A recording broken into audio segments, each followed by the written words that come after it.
श्रद्धा मम ते मते स्मृतिरपि त्वय्यर्चनं चापि ते हस्तावञ्जलये कथाश्रुतिरतः कर्णोक्षिसम्प्रेक्षते सस्तत्यां व्यसनं शिरोनतिपरं सेवीन्द्रशीयेन ते तेजस्वी सुजनोऽहमेव सुकृते तेनैव तेजः पते।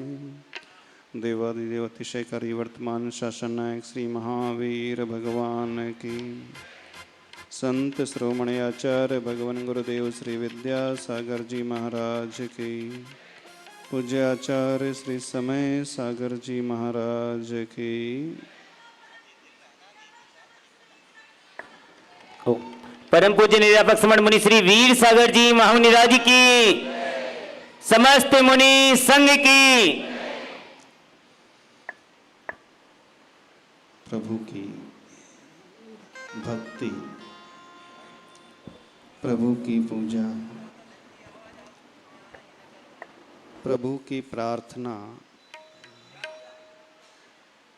बिना इसके जब साधुओं का भी कल्याण नहीं होता है तो श्रावक का कल्याण कैसे हो सकता है। एक विशेष बात समझने की सभी लोग कोशिश करें। जो साधु परमेष्ठी होते हैं, जो पांचों ही पापों को त्याग कर देते हैं, जिनके पास कोई विकल्पों का साधन नहीं होता है, जिन्हें किसी से कुछ लेना देना नहीं होता है, वे मुनिराज, वे आचार्य परमेष्ठी, वे उपाध्याय परमेष्ठी हमेशा ज्ञान और ध्यान में लीन रहने वाले, उनके लिए भी भगवान महावीर स्वामी कहते हैं कि प्रतिदिन आप लोगों को प्रभु की स्तुति, प्रभु की वंदना, प्रभु की भक्ति करना है, और एक बार नहीं, दो बार नहीं, दिन में 3-3 बार करना है। जब श्रावक चारों तरफ विकल्पों से घिरा हुआ होता है, परेशान सा रहता है, एक के बाद एक उसके जीवन में नए नए कष्ट आते ही चले जाते हैं। वह कभी भी निर्विकल्प हो ही नहीं सकता, क्योंकि उसकी गृहस्थी है, उसकी जिम्मेदारी है, परिवार है, बच्चे हैं, माता पिता है, समाज है, रिश्तेदारी है, सबसे संबंध उसे बना करके रखना पड़ता है, सबकी अपेक्षाओं को पूर्ण करना पड़ता है, सबके अनुसार उसे सोचना पड़ता है। तो जो सबको साथ लेकर के चलने वाला श्रावक होता है, वो यदि सोच भी ले, चाह भी ले, तो शांति से बैठ नहीं सकता। अब साधुओं का कल्याण भक्ति और पूजा से होता है, प्रभु के गुणानुवाद से होता है, तो आप लोगों का कल्याण कैसे होगा? कौन सा रास्ता है आप लोगों के जीवन में, जानते हो? सिर्फ और सिर्फ एकमात्र रास्ता गृहस्थों के जीवन में होता है, और वह रास्ता होता है प्रभु की वो भक्ति करना सीखे, प्रभु का गुणानुवाद करना सीखे। आप यदि ये सोचो कि आप हाथ पर हाथ रख कर के थोड़ी देर के लिए बैठ जाओगे सामायिक करने, ध्यान करने, एक माला फेरने के लिए भी बैठते हो और 10 मिनट तक माला फेरते रहते हो मंत्र विशेष की, नमोकार मंत्र की, मन कितना लगता है? जब भी कोई श्रावक मंदिर में भी शांति से बैठने की कोशिश करता है, आंखें बंद करके बैठता है, भले ही वह उच्चारण नमोकार मंत्र का करता है, लेकिन उसके मन में सवेरे से लेकर शाम तक जो जो घटित हुआ है और घर गृहस्थी की बातें ही प्राय आते रहती है। सत्य यही है ना? ऐसा क्यों होता है? ऐसा इसलिए होता है कि वो 2400 घंटा उसी जाल में उलझा हुआ रहता है। अब वो कितनी भी कोशिश कर ले ध्यान करने की, कितनी भी कोशिश कर ले एकाग्रता लाने की, चूंकि वो परिग्रह से फंसा हुआ है, मूर्छा से फंसा हुआ है, उसका ममत्व है, परिवार के प्रति सारी इसकी कर्तव्य है, जिम्मेदारी है, तो वह ध्यान तो कर ही नहीं सकता। ध्यान उसके बस की बात नहीं है। उसके बस की बात सिर्फ एक ही है, और वह ये है कि जो पूज्य पुरुष हैं उनकी वह हृदय से भक्ति करे, अर्चा करे, पूजा करे, प्रार्थना करे। आचार्य प्रवर समंत भद्र स्वामी जी कहते हैं रत्नकरंडक श्रावकाचार्य ग्रंथ में, देवादिदेव चरणे परिचरणम सर्व दुख निर्हरणम कामदुहि कामदाहिनी परिचुनियात आद्रतो नित्यम। अर्थात वो तीन लोक के नाथ जो देवाधिदेव होते हैं, उनके चरणों की जब वह अर्चा करता है, पूजा करता है, तो उसको क्या लाभ प्राप्त होता है? दो विशेष बेनिफिट आप सबके लिए बता रहे हैं। एक लाभ होता है सबसे बड़ा काम दुही, और दूसरा लाभ होता है काम दाहिनी।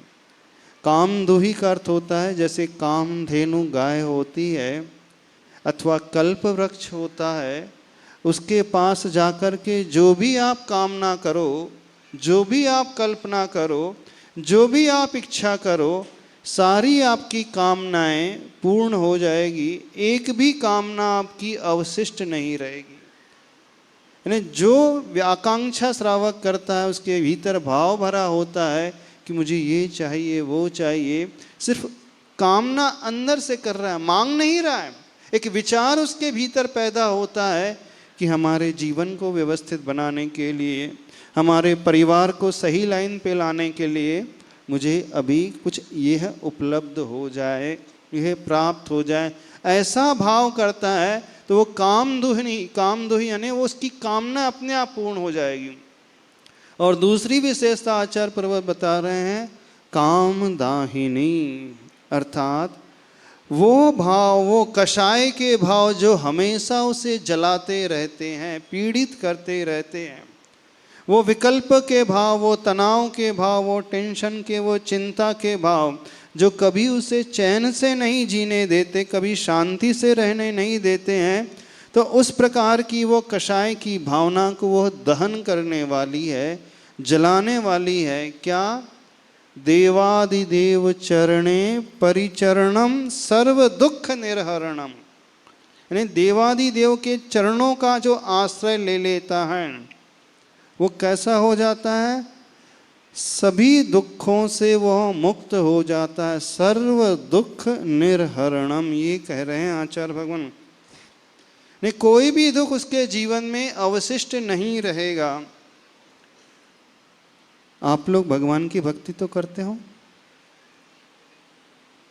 अम्बड़ वालों, करते हो कि नहीं? कैसी भक्ति करते हो? कैसी पूजा करते हो उनके चरणों की? कैसी सेवा करते हो उनके चरणों की?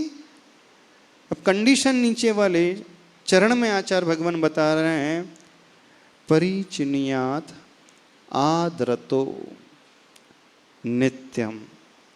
विशेषता समझना, कैसी भक्ति करोगे तो आपको सब कुछ मिला प्राप्त हो जाएगा, समस्त दुख आपके नष्ट हो जाएंगे, जो कामना करोगे वो कामना पूर्ण हो जाएगी, और मन में उठने वाले जो विकल्पों के जाल हैं, कषाय के भाव हैं, उनका भी दहन हो जाएगा। पर कंडीशन एक है, आदृतो परिचिनुयात, यानी परिचिनुयात का अर्थ है भक्ति करे, लेकिन कैसे करे? आदर से सहित होकर और नित्य करे, हमेशा करे, आदर से सहित होकर। अब आदर का अर्थ क्या हुआ?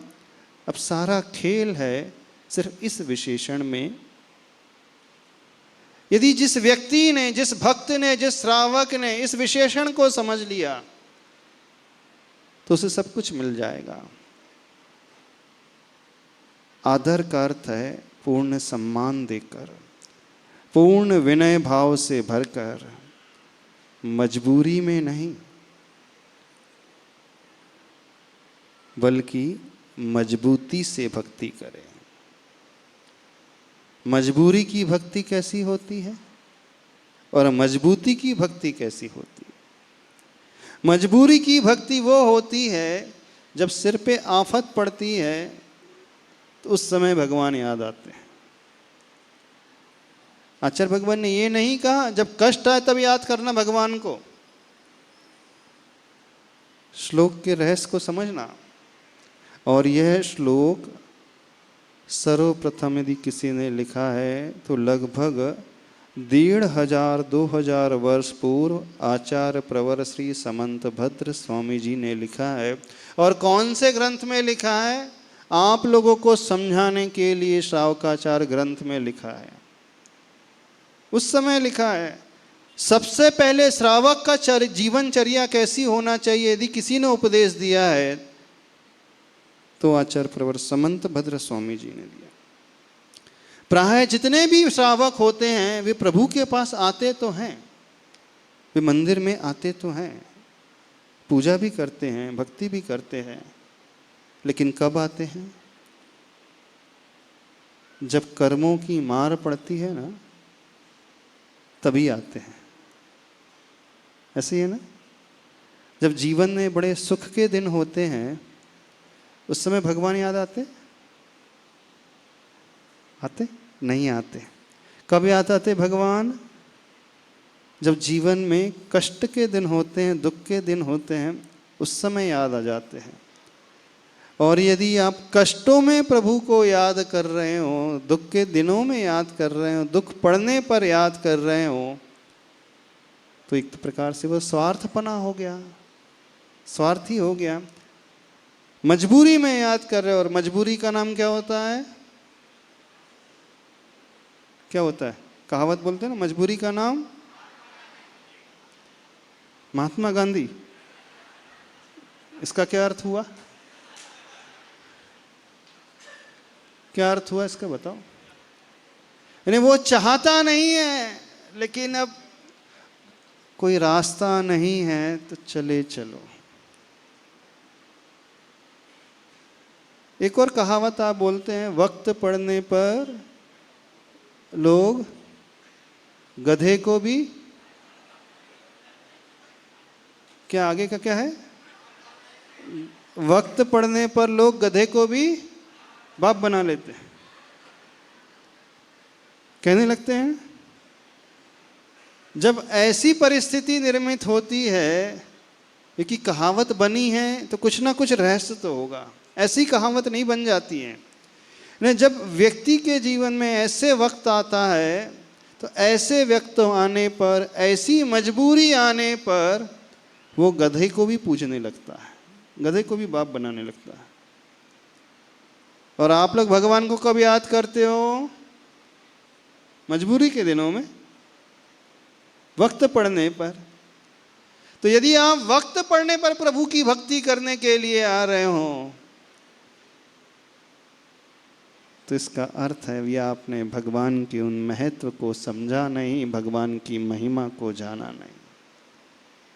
आचार्य प्रवर कह रहे हैं नित्यम, हमेशा। दुख के दिनों में तो हर एक व्यक्ति याद कर ही लेता, उसमें कौन सी बड़ी बात हो गई। अच्छे अच्छे हमने नास्तिकों को भी देखा है जो कभी मंदिर नहीं जाते,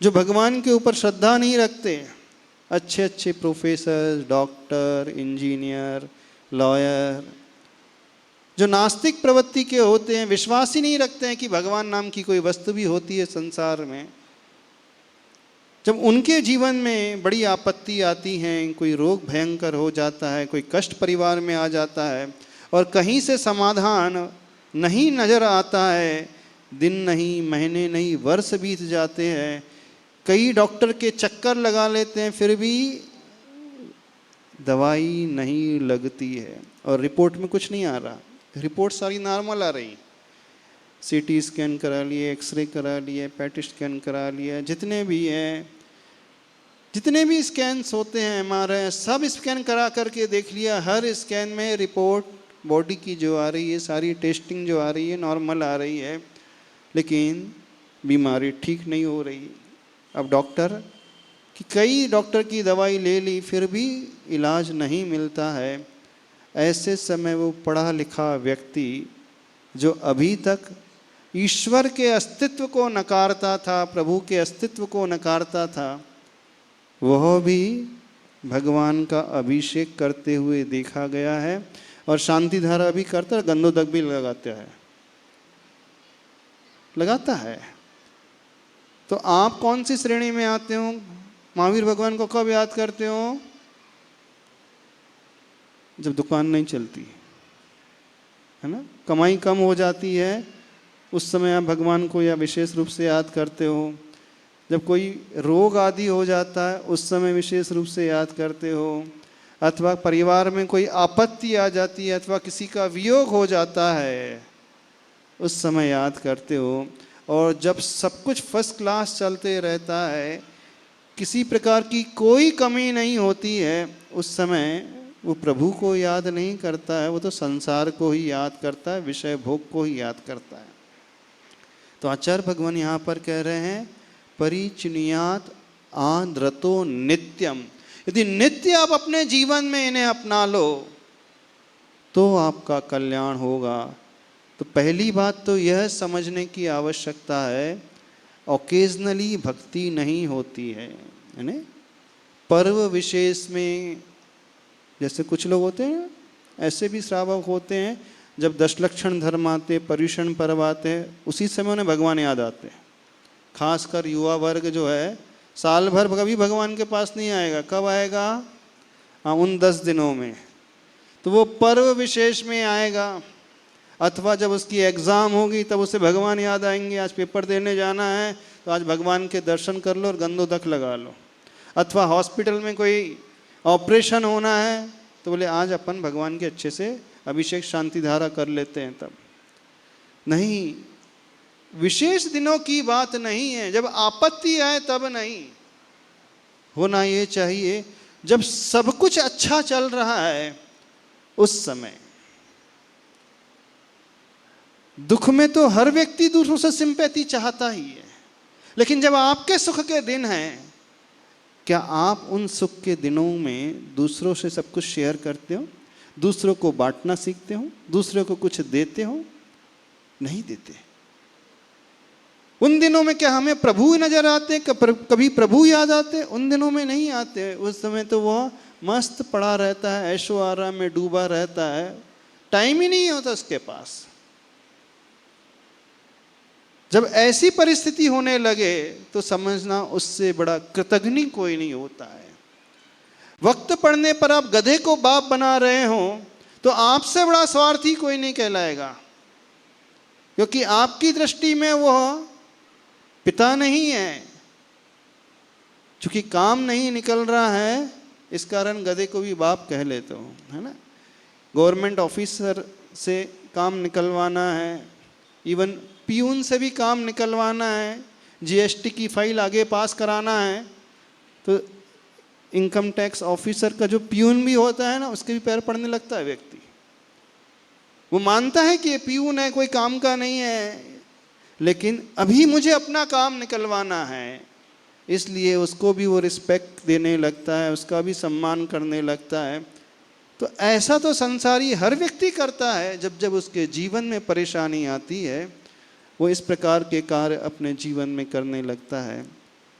लेकिन जो सच्चा भक्त होता है वह दुख के दिनों में नहीं, वह पहले सुख के दिनों में प्रभु की भक्ति करने वाला होता है। सुख के दिनों में वो अपने इष्ट को याद करने वाला होता है, इष्ट प्रभु को याद करने वाला है। जब जब उसके जीवन में बहुत अच्छे दिन हैं तो उस दिन वो विशेष रूप से जाता है, आज मेरे जीवन का बहुत अच्छा दिन है, आज मैं विशेष रूप से प्रभु की शांति धारा करूंगा, भक्ति करूंगा, आज मैं प्रभु के चरणों में श्रीफल चढ़ाऊंगा, आज मैं विशेष रूप से विधान पूजन करूंगा, क्योंकि मैं आज अंदर से बहुत प्रसन्न हूँ।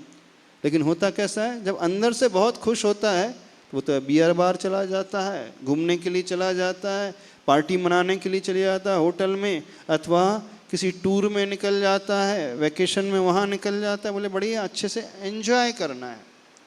यानी उन दिनों में वो प्रभु को भूल गया। तो आपसे बड़ा स्वार्थी कोई नहीं होगा। यहां आचार्य भगवान कह रहे नहीं, दुख के दिनों में तो आप मजबूरी में कर रहे हो याद, हर एक व्यक्ति कर लेता, उसमें कोई बड़ी बात नहीं होती है। जैन क्या, अजैन भी आ जाता है। जब अजैन के भी जीवन में बड़ी आपत्ति आती है, वो भी दिगंबर गुरुओं के पास आ जाते हैं आशीर्वाद लेने के लिए, आते हैं, कई अजैन में आ जाते हैं, कई नेता भी आ जाते हैं। जब चुनाव का अवसर आता है ना, वो भी आशीर्वाद लेने के लिए आ जाते हैं, अपना काम निकालना, अपना स्वार्थ सिद्ध करना है। तो यदि आप दुख के दिनों में प्रभु के पास आ रहे हो भक्ति करने के लिए, तो आपने अभी प्रभु की महिमा को जाना ही नहीं, प्रभु को समझा ही नहीं। होना यह चाहिए जब जब आपके जीवन में सबसे अच्छे दिन हो, उस दिन विशेष रूप से भक्ति किया करो। दुख के दिनों में थोड़ा कम भी कर लोगे तो चल जाएगा। और एक बात याद रखो, जो व्यक्ति अनुकूलताओं में प्रभु को याद रखता है, उसके जीवन में कभी दुख आएंगे ही नहीं, कष्ट आएंगे ही नहीं, क्योंकि उस समय वो अत्यधिक प्रसन्न रहता है। और उस प्रसन्नता में जो वो भक्ति करता है, उसकी विशुद्धि बड़ी गजब की बढ़ती है, और उस विशुद्धि से वो सातिशय पुण्य कर्म का अर्जन कर लेता है। भरत चक्रवर्ती था, भक्ति करना सीखना तो उस चक्रवर्ती से सीखो। 6 खंड का राजा, 96,000 रानियां, 32,000 मुकुटबद्ध राजा, जिसके चरणों में हमेशा नतमस्तक रहते थे। प्रतिदिन नया नया रसोइया उसे भोजन बना करके खिलाता था। जो वस्त्र एक दिन पहन लेता था, कभी उसे रिपीट नहीं करता था, दूसरे दिन वो वस्त्र नहीं है, प्रतिदिन नए वस्त्र। उस जैसा वैभव, उस जैसी संपत्ति किसी के पास नहीं थी, उस जैसी शक्ति किसी के पास नहीं थी। उस चक्रवर्ती को किसी प्रकार की कोई कमी नहीं थी, कोई कमी नहीं थी उससे। जब ऐसा हुआ तो भी वो सबसे पहले अपने जीवन में प्रतिदिन एक कार्य करता था, प्रातः काल उठ करके प्रभु के दरबार में जाता था। और विशेष समझना, चक्रवर्ती था तो ये चक्रवर्ती बन करके नहीं जाता था, वो 3 लोक के नाथ के पास वो चक्रवर्ती बन करके नहीं जाता था, राजाधिराज बन करके नहीं जाता था। 3 लोक के नाथ के पास एक किंकर बन करके जाता था, दास बन करके जाता था, जिसके महलों में हजारों नौकर सेवक रहते थे सफाई के लिए। लेकिन प्रभु के दरबार में जाते हुए सारे सेवकों को वो दूर कर देता था। वहाँ जाकर के प्रभु के मंदिर की, गर्भगृह की स्वयं अपने हाथों से सफाई करता था। क्यों? वो भरत चक्रवर्ती उसी भाव से तुरंत केवल ज्ञान प्राप्त कर लेता, अंतर मुहूर्त में केवल ज्ञान हो जाता दीक्षा लेते हुए से। क्यों ऐसा हुआ? जब वो गृहस्थ था, चक्रवर्ती के रूप में था, राजा के रूप में था, उस समय जब उससे किसी प्रकार की कोई परेशानी, कोई विघ्न बाधा नहीं थी, उस समय वो सबसे पहले प्रभु के दरबार में जानता था। और कैसी भक्ति करता था? उनके चरणों में जाकर के वो अपने आप को बड़ा व्यक्ति नहीं, अपने आप को दास मानता था। यानी पूर्ण समर्पित होकर के, आदर के भाव से भर करके, परिचिनियात आद्रतो नित्यम। 2 विशेषण है यहाँ पर। एक नित्य यानी हमेशा करना है और दूसरा आदर से सहित। अब आप कहोगे कि महाराज जी हम भी आदर तो देते हैं भगवान को। हाँ, आदर देते हो, लेकिन साथ में आप कुछ मान करके अपने आप को प्रभु के पास जाते हो। आपका मन का एक कोना कहता है कि मैं भी कुछ हूँ, यानी अहम का भाव पहले आ गया। जो जहाँ अहम का भाव आ गया तो सामने वालों को उसने उतना ऊंचा स्थान नहीं दिया, उसने उससे थोड़ा सा नीचा समझ लिया, बस ये आदर समाप्त हो गया। आपकी भक्ति दूसरों को दिखाने के लिए होती है ना। आपकी भक्ति में दर्शन का भाव कम और प्रदर्शन का भाव अधिक होता है। आपकी भक्ति में लोभ की वृत्ति अधिक होती है। आपकी भक्ति मजबूरी की भक्ति अधिक होती है। कष्टों में भक्ति अधिक होती है, सुख के दिनों में भक्ति नहीं होती है। देखना, आप जब भी भक्ति कर रहे होंगे प्रायः सभी लोगों की यही स्थिति है। हो सकता है वो करता हो, लेकिन जो सम्मान, जो महिमा विशेष प्रभु को देना चाहिए वो उस प्रकार की महिमा को न देते हुए अपने आप को भी कुछ मान करके प्रभु के चरणों में जाता है। अच्छा बताइए, इतने सारे श्रावक रोज मंदिर जाते हैं, इसमें से कौन सा श्रावक है, कौन सा कमेटी का अध्यक्ष है, मंत्री है अथवा प्रमुख श्रेष्ठी है जो मंदिर में अपने हाथों से झाड़ू लगाता है? रोज रोज भरत चक्रवर्ती रोज लगाता था। समझना, अंतर समझने की कोशिश करना। वो चक्रवर्ती क्यों बना और चक्रवर्ती होते हुए भी दीक्षा लेते ही अंतर्मूर्त में केवल ज्ञान उसे क्यों प्राप्त हो गया? उस रहस्य को पकड़ने की कोशिश करो। वो प्रतिदिन अपने हाथों से प्रभु के दरबार में जाकर के सारे मंदिर की सफाई करता है। आप लोग करते हो रोज? कभी कभार कर भी लेते होंगे, लेकिन रोज नहीं करते। क्यों? आप क्या सोचते हैं ये हमारा काम थोड़ी है? किसका काम है? किसका काम है? माली का काम है। मंदिर की सफाई करना किसका काम है? माली का काम है ना। अथवा जिसे नौकरी पर रखा है सेवक के रूप में, यहाँ क्या बोलते हैं, माली बोलते हैं कि सेवक के रूप में बोलते हैं? तो मंदिर के गर्भगृह की सफाई करना, मंदिर की सफाई करना किसका काम हुआ? बोले उसको सैलरी किस लिए दे रहे हैं? उसका काम हो गया। बस यहीं पर आपका अहम आगे आ गया। तरसना चाहिए कि मैं प्रभु के दरबार की सेवा करूंगा। वो 6 खंड का अधिपति और आपकी 6 खंड की बिल्डिंग भी नहीं होगी, 6 BHK फ्लैट भी नहीं होगा, हाँ 6 बेडरूम वाला फ्लैट भी नहीं होगा। 2 कमरों के मकान में तो रहते हो। ऐसा मकान है, ऐसा घर है कि जहाँ प्रॉपर लाइट भी नहीं है, प्रॉपर वेंटिलेशन भी नहीं है, ऐसे तो घर में सभी रहते हैं। और वह चक्रवर्ती जिसके पास 6 खंड का स्वामित्व था, उसे कोई कमी नहीं थी, वो ऐसा झुक करके, ऐसा नम्रीभूत होकर के, ऐसा अपने अहम को विसर्जित करके प्रभु को सर्वोच्च स्थान दे करके, सब कुछ मान करके उनके पास जाते ही वह दासों का भी दास बन जाता था। है किसी में यह मेंटलिटी? जब हम मंदिर जाएं, प्रभु की भक्ति करने जाएं, तो अपने आप को सबसे छोटा, सबसे लघु मान लें?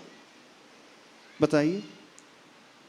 क्योंकि आचार्य भगवान कह रहे हैं, आदरतो, आदर से सहित होकर के देवादि देव चरणे, देवादि देव के चरणों की भक्ति करना है।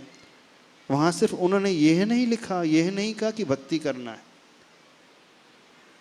भक्ति तो हर व्यक्ति करता है, पर विशेषता की बात होती है। जब तक आपके भीतर वो विशेषता नहीं आएगी, और विशेषता आती है कि हम अपने आप को प्रभु के दरबार में आकर के एकदम किंकर बना लें, एकदम दास मन समझ ले, एकदम लघु समझ ले, यह समझ ले कि मैं सबसे छोटा व्यक्ति प्रभु के दरबार में हूँ, मेरा नंबर सबसे लास्ट वाला है और प्रभु सबसे ऊपर है। तो उसका हृदय अपने आप समर्पित हो जाएगा, वो अंदर से झुक जाएगा। उसे तीन लोक के नाथ के अलावा कुछ भी नजर नहीं आएंगे। वो चक्रवर्ती कभी मजबूरी में नहीं प्रभु को याद करता था। जब कोई युद्ध लड़ने जाना है तो मैं भगवान की अच्छे से भक्ति कर लूं, नहीं, वो हमेशा, जब उसके सब अच्छे दिन थे, छयों खंड को जो जीत चुका था, चक्र रत्न उसको सिद्ध हो चुका था, सारी दुनिया ने उसकी दास्ता स्वीकार कर ली थी, सारी दुनिया ने अपना राजा मान लिया था, कोई इसका विरोध करने वाला भी नहीं था। उस समय की स्थिति की हम बात कर रहे हैं। उस समय जाकर के वो भक्ति करता था, ऐसी भक्ति करता था।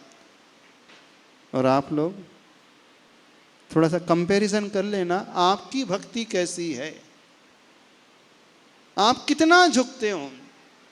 आप भक्ति भी करते होंगे तो थोड़ा सा अपने नाम के लिए भी, नाम का भी भाव आ जाता है कि नहीं? आ जाता है।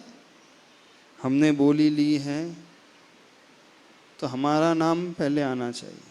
नहीं, बिल्कुल आना ही चाहिए। जिसने बोली ली उसका नाम पहले ही आना चाहिए, ताकि अन्य सभी लोगों को उनसे प्रेरणा मिले, सभी लोग उनकी अनुमोदना कर सके, सभी लोग उनका गुणगान गा सके कि आपने बहुत अच्छा कार्य किया। दुनिया तो करेगी, लेकिन हमारी दृष्टि में कौन सा भाव आ रहा है कि मैंने कुछ किया है, तो बस ये आ गया हमारे नाम का भाव, तो अहंकार का भाव आ गया। हम कुछ मानने लगे अपने आप को, हम कुछ बड़े पद में स्वीकारने लगे अपने आप को, मैं कुछ अस्तित्व तो रखता हूं। बस जैसे ही हमारे भीतर थोड़ा भी अहम का भाव आ जाता है, तो वहीं से हमारा ग्राफ जो ऊपर चढ़ रहा था अब नीचे घूमने लगेगा। होना क्या चाहिए, हम सब कुछ करें, जैसे चक्रवर्ती सब कुछ करता था, लेकिन सब कुछ करते हुए भी अपने आप को सबसे लघु मानता था। कभी बड़प्पन उसके भीतर नहीं आया, कभी ये भाव नहीं आया एक क्षण के लिए भी कि मैं 32,000 राजा का स्वामी हूँ और मैं झाड़ू लगाऊं, क्या मुझे शोभा देता है? यदि आप मंदिर में आकर के अपने हाथ में झाड़ू ले लो तो एक पहला विचार आ जाएगा, अरे घर में कभी मैंने झाड़ू पोछा नहीं किया है, घर में इतने नौकर हैं और मैं मंदिर में झाड़ू पकड़ूं, कोई देख ले, कोई आपका वीडियो बना ले, वीडियो बना करके वायरल कर ले, तो क्या हो जाएगा? ये भाव आने लगता है कि नहीं? बस ये भाव आ गया। इसका अर्थ है कि हम अभी उन प्रभु को उस प्रभुत्व के रूप में नहीं स्वीकार रहे हैं। उन प्रभु को प्रभु तो मान रहे हैं, लेकिन उन्हें प्रभु मानते हुए भी अपने आप को भी हम कुछ मानने लगे हैं। यानी मेरा अस्तित्व कुछ है, किसी पद विशेष का है, मैं कुछ बड़ा हूँ, तभी तो मैं झाड़ू नहीं ले रहा हूँ। भक्ति का अर्थ ये नहीं है अष्टद्रव्य की सामग्री ली और उदक चंदन तंदुल पुष्प कह बोल दिया और चढ़ा दिया। भक्ति का अर्थ ये कदापि नहीं है कि अभिषेक के लिए आपने कलश उठाया और पूरी विधि पढ़ कर के, अभिषेक पाठ पढ़ कर के प्रभु का कलश कर लिया। भक्ति का अर्थ यह भी कदापि नहीं है कि आपने पूरी शांति धारा कर ली। भक्ति का अर्थ यह भी कदापि नहीं है कि आपने विसर्जन पाठ तक पूरी पूजा कर ली। विनय पाठ से लेकर विसर्जन पाठ तक आद्योपांत पूरी की पूरी पूजा शुरू से लेकर अंत तक कर दी, यह भी नहीं है। तो फिर क्या है? भक्ति का अर्थ यह है कि हमारी दृष्टि में इन प्रभु के प्रति कितना आदर है। अब सब यही कहते हैं कि हम भगवान को बहुत बड़ा मानते हैं, समझना। हम जिससे से पूछेंगे तो आप लोग यही कहोगे कि भगवान सबसे बड़े हैं, भगवान तीन लोक के नाथ हैं, भगवान सर्वज्ञ हैं, भगवान अनंत चतुष्टय के धनी हैं, भगवान के पास अनंत ज्ञान है, अनंत शक्ति है, अनंत बल है, अनंत दर्शन है, अनंत सुख है, भगवान के पास सब कुछ है। इतना तो हर व्यक्ति कहता है, कौन नहीं कहता है? पर कमी कहाँ रह जाती है? इतना कहने से मात्र काम नहीं चलेगा, इतना मानने मात्र से काम नहीं चलेगा। हाँ, उन्हें तो सब कुछ मानना है, लेकिन उसके साथ मैं कुछ नहीं हूं ये मानना बहुत जरूरी है। अब गड़बड़ी कहाँ हो जाती है, हम प्रभु को सब कुछ मानते हैं, 3 लोक के नाथ मानते हैं, लेकिन उसके साथ साथ मैं भी कुछ तो हूं, थोड़ा तो है मेरा, बस यही गड़बड़ी हो गई। मैं कुछ हूं, मेरा कुछ अस्तित्व है, मैं कुछ कर रहा हूं, ये हमारे अहम को सूचित करने वाला हो गया। यानी एक तरफ हम प्रभु को सब मान रहे हैं, सर्वशक्तिमान मान रहे हैं, लेकिन उन्हीं के आगे हम धीरे से यह भी मानने लगे हैं कि मैं कुछ हूँ। तो इसका अर्थ है आपने उन्हें थोड़ा सा नीचे स्थान दे दिया और आपकी भी कॉलर थोड़ी सी ऊपर होने लगी, गर्दन थोड़ी सी ऊपर होने लगी, रीढ़ की हड्डी थोड़ी सी स्ट्रेट होने लगी। बस यहीं से हमारा पतन शुरू हो जाता है। तो आचार्य भगवान कहते हैं फिर वह लाभ नहीं मिलेगा जो मिलना चाहिए। कौन सा लाभ? काम दुही, यानी जो कामना करो वो सारी कामना पूर्ण हो जाए। काम दाहिनी, जो आपके अंदर की कषाएं हैं, इच्छा हैं, तृष्णा है, काम वासना है, लोभ की प्रवृत्ति है, माया की प्रवृत्ति है, क्रोध की प्रवृत्ति है, वो सब दहन को प्राप्त हो जाए, वो भी नहीं। और सर्व दुख निर्हरणम, समस्त दुखों का नाश हो जाए, नहीं हो पाएगा, क्योंकि आपने नित्य भी किया कार्य। कुछ लोग होते हैं वो नित्य करते हैं, भक्ति करते हैं ना, भक्ति हमेशा करते, रोज करते हैं।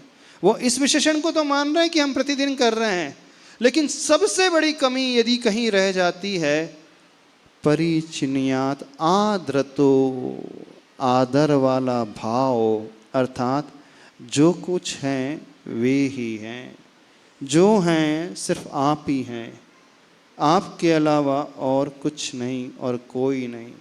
देखो आचार्य प्रवर स्वयं जब भक्ति करते हैं तो अपने आप को इतना लघु, इतना छोटा मान लेते हैं कि मुझसे छोटा कोई है ही नहीं। चाहे आचार्य मानतुंग स्वामी जी हैं, जब वे आदिनाथ भगवान की भक्ति करते हुए भक्तामर स्तोत्र लिखते हैं तो वो कहते हैं कि मैं अल्पश्रुतम, मैं अल्पश्रुत वाला हूँ, जबकि एक सिटिंग में बैठ करके पूरा भक्तामर स्तोत्र उन्होंने रच दिया, बिना कोई शास्त्र देखे, बिना कोई व्याकरण देखे, बिना कोई छंद शास्त्र देखे, बिना कोई किसी से पूछे, एक बार बैठे तो पूरा शास्त्र गुणों सहित प्रभु का रच दिया। और खुद क्यों क्या कह रहे हैं? मैं अल्पश्रुत वाला हूँ, मैं बहुत लघु हूँ। अब इतने महान आचार्य, इतने ज्ञानी आचार्य, इतने अच्छे से भक्ति करने वाले आचार्य, वे स्वयं को इतना छोटा बना रहे हैं।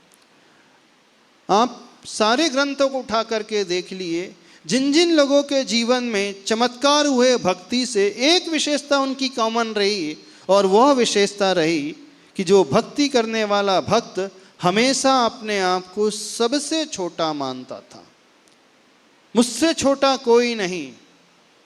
तभी वो चमत्कार जीवन में घटित होते हैं।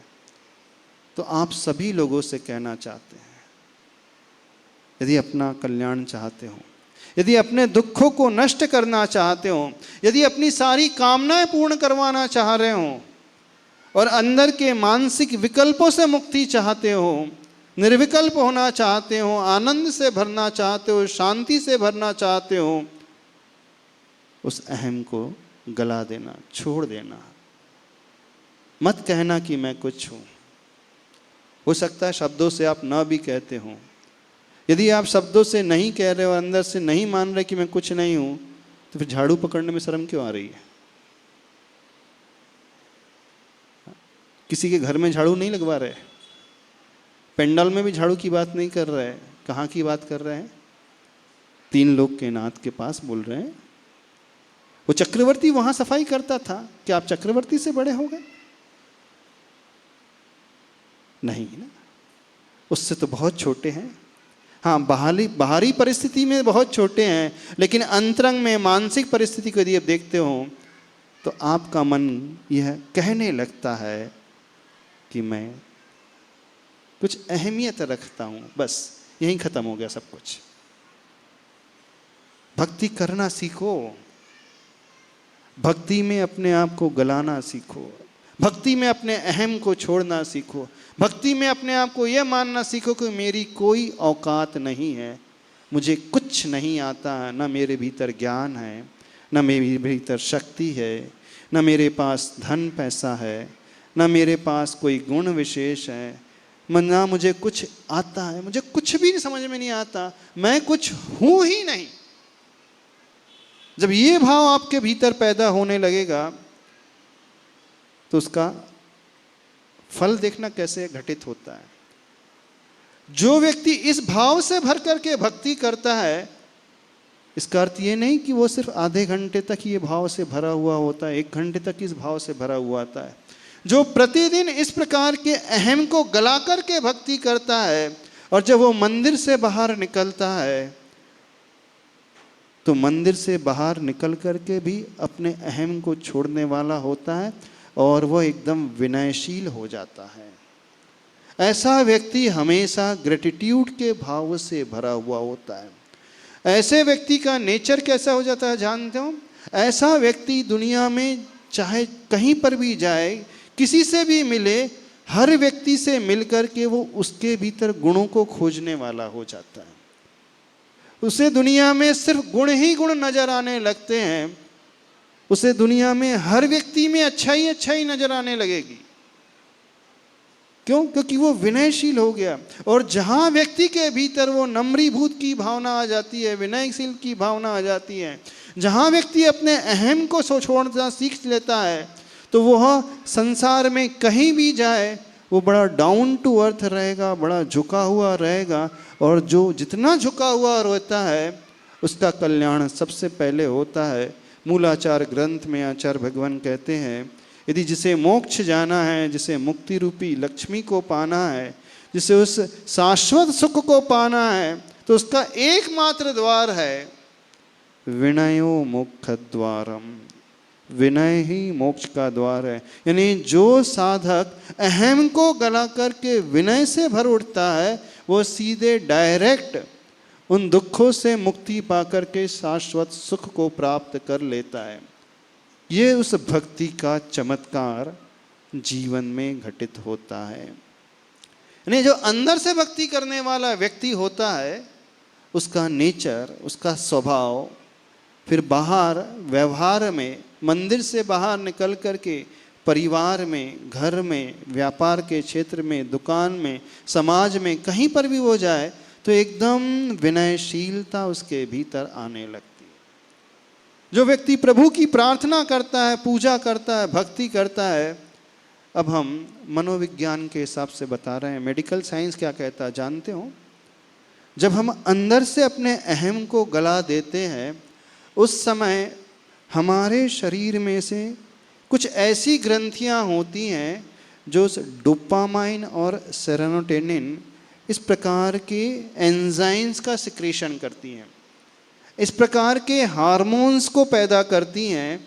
वो हार्मोन्स हमारी बॉडी में उन ग्रंथियों से पैदा होने लगते हैं और इन हार्मोन्स का प्रभाव होता है, व्यक्ति हमेशा अद्भुत शांति में रहता है, रिलैक्स रहता है, हल्का रहता है, टेंशन फ्री रहता है। मेडिकल साइंस ने यह प्रूव किया है कि जिसे वो गुड हार्मोन कहते हैं, गुड हार्मोन्स वो होता है जो डोपामाइन कहलाता है और सेरोटोनिन, जिनके भीतर ये हार्मोन सिक्रीशन बढ़ जाता है, वह व्यक्ति हमेशा रिलैक्स रहता है, वह व्यक्ति हमेशा आनंदित रहता है, उसे किसी प्रकार के विकल्प पैदा ही नहीं होते, वो हमेशा हर परिस्थिति में टेंशन फ्री रहता है। और ये कब पैदा होता है? जब हम झुकते हैं, जब हम भक्ति करते हैं, जब हम गुणानुवाद करते हैं, उस समय विशेष रूप से ये हार्मोन्स निकलते हैं। मेडिकल साइंस में कई डॉक्टर्स ने इस रिसर्च में ये प्रूव किया। कई लोगों को लेकर के उन्होंने देखा कि जो व्यक्ति हमेशा निर्विकल्प रहते हैं, आनंदित रहते हैं, तो उन्होंने उनकी टेस्टिंग की, बॉडी की सारी टेस्टिंग की, आखिर उस समय उनकी बॉडी में क्या क्या चेंजेस आते हैं।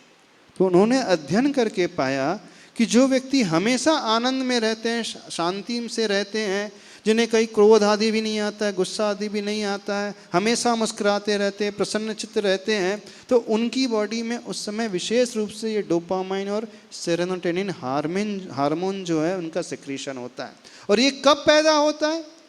जब हम झुकते हैं, जब हम अपने अहम को गला देते हैं, जब हम अपने अहम को छोड़ देते हैं, तो और जब हम अहम को छोड़ते हैं तो नियम से हम अपने आप को एकदम लघु बना लेते हैं और सामने वाले को बहुत बड़ा स्थान दे देते हैं। ऐसा तब भक्ति के प्रताप से होता है। जो व्यक्ति प्रभु की भक्ति में डूबता है उसके बॉडी में और क्या क्या चेंजेस आते हैं?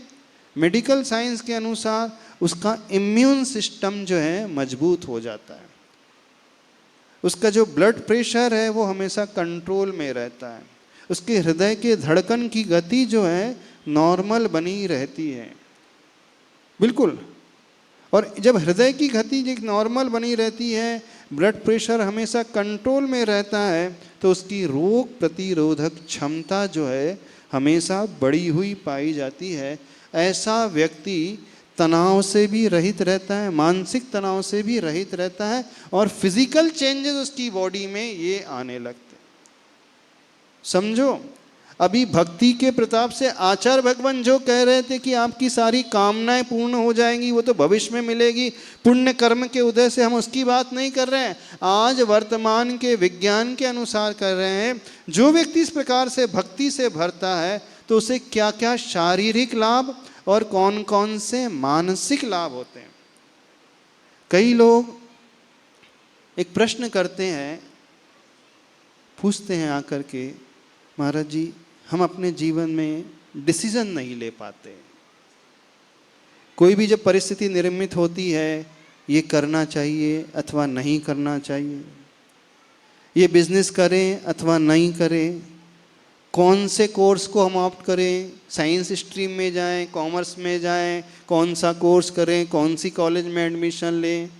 कई बार जीवन में ऐसी परिस्थिति आ जाती है, यानी व्यक्ति हमेशा डिलेमा में आ जाता है, वो घूमता रहता है, कभी लगता है ये अच्छा है, कभी लगता है वो अच्छा है, कभी लगता है ये वाला व्यापार कर लूँ, कभी लगता है वो वाला व्यापार कर लूँ।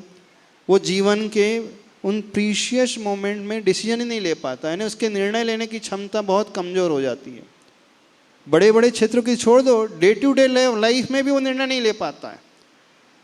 कपड़े पहनना है तो आज ये वाले कपड़े पहनूं कि वो पहनूं, 5 मिनट तो सोचते रहता है कौन से कपड़े पहनना है।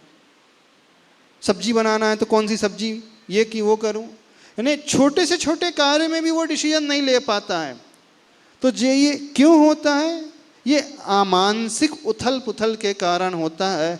और जो व्यक्ति प्रभु की भक्ति से भर उठता है तो उसका जो ब्रेन है उस समय विशेष रूप से प्री फ्रंटल कॉर्टेक्स जो होता है वो एक्टिव हो जाता है। और जब वो प्री फ्रंटल कॉर्टेक्स एक्टिव हो जाता है तो उस समय उसके निर्णय लेने की क्षमता, यानी उसका डिसीजन पावर बहुत स्ट्रांग होने लगता है। वैसा व्यक्ति फिर चुनौती का सामना भी बड़ी आसानी से करने वाला हो जाता है। कठिन परिस्थिति भी उसके जीवन में आ जाती है तो उन चैलेंजेस को भी बड़े अच्छे से एक्सेप्ट कर लेगा और उसका सामना करके वो आगे बढ़ता चला जाएगा। यानी ये लाभ उसको इस ब्रेन में और डिसीजन लेने में होता है। किसकी बात कर रहे हैं हम? जब आप भगवान की भक्ति जो है पूरे अहम के भाव को छोड़ करके, गला करके अपने आप को एकदम लघु बना लेते हो। एक और विशेषता होती है, उस व्यक्ति का टॉलरेंस लेवल भी बहुत बड़ा हुआ होता है, सहन शक्ति। कुछ लोग होते हैं जिनका टॉलरेंस लेवल एकदम कमज़ोर होता है, बिल्कुल सहन ही नहीं कर पाते, किसी की बात को वो स्वीकार ही नहीं कर पाते, सहन ही नहीं कर पाते, तुरंत जवाब दे देते हैं। थोड़ा सा भी शरीर में कुछ हो जाए उसे भी वो सहन नहीं कर पाते हैं। थोड़ा सा भी परिस्थिति कुछ ऐसी वैसी हो जाए परिवार में उसे भी सहन नहीं कर पाते हैं। थोड़ी आर्थिक परिस्थिति बिगड़ जाए उसे भी सहन नहीं कर पाते हैं। जब संबंध की बात आती है, रिलेशनशिप की बात आती है, उसमें थोड़ा ऊंच नीच हो जाए तो उसे भी सहन नहीं कर पाते हैं। तो जो भक्ति करने वाला व्यक्ति होता है उसका टॉलरेंस लेवल बहुत बढ़ता हुआ पाया गया है। समझ रहे हो कि नहीं? और ऐसा व्यक्ति हर प्रतिकूलता का सामना भी बड़ी आसानी से कर सकता है। ये इफ़ेक्ट तो तात्कालिक ही नज़र आ जाते हैं जीवन में। और हम धर्म शास्त्र के अनुसार देखें तो जो भक्ति की जाती है वह भक्ति मुक्ति तक ले जाने वाली है। प्रभु की भक्ति से असंख्यात गुणी कर्म की निर्जरा भी होती है और साथी से पुण्य कर्म का आश्रव भी होता है। अब ये बात अलग है, न कर्म नजर आ रहे हैं न निर्जरा नजर आ रही है, ये तो हम श्रद्धा के बल पर समझ रहे हैं, श्रद्धा के बल पर स्वीकार कर रहे हैं। लेकिन जो रियल लाइफ में आज का विज्ञान उसे सिद्ध कर रहा है वह तो हम अपने शारीरिक परिवर्तन में, मानसिक परिवर्तन में, अपने व्यवहार में भक्ति का प्रभाव देख सकते हैं। समझ में आया कि नहीं? तो करना कैसे है, कंडीशन क्या है? परिचुनियात आदरतो नित्यम, यानी आदर से भर करके, अहम को छोड़ करके प्रभु के दरबार में अपने आप को एक लघु कंकर, एक लघु किंकर और एक दास मान करके, सेवक मान करके जाना और सब कुछ वो करने लगना जो एक सेवक करता है। झाड़ू भी लगाना पड़े तो मैं झाड़ू लगा लूँगा, सफाई करना है तो सफाई कर लूँगा, द्रव्य धोना है तो मैं द्रव्य भी धो दूँगा। किसी से ऊंच नीच नहीं, किसी से तू तड़ाक करके बात नहीं, बल्कि वो अपने सौभाग्य को मानेगा कि मुझे सौभाग्य का क्षण मिला कि मैं प्रभु की सेवा में, काम में आ रहा हूँ। समय आपका हो गया है तो करोगे कि नहीं भक्ति? ऐसी कैसी करोगे बताओ? मैं कुछ हूँ ये मान करके नहीं। उस भरत चक्रवर्ती को याद रखना, आप लोग चक्रवर्ती से बड़े नहीं हो, बहुत छोटे हो। जब इतना बड़ा व्यक्ति भी प्रभु के पास जाकर के अपने आप को छोटा मान सकता है तो आप तो छोटे हैं ही। तो छोटे को छोटे मानने में ही बड़प्पन होता है और छोटे को कुछ नहीं मानने में, अपने आप को कुछ नहीं मानने में ही सही मायने में बड़प्पन होता है। बोले देवादिदेव 1008 श्री महावीर भगवान की।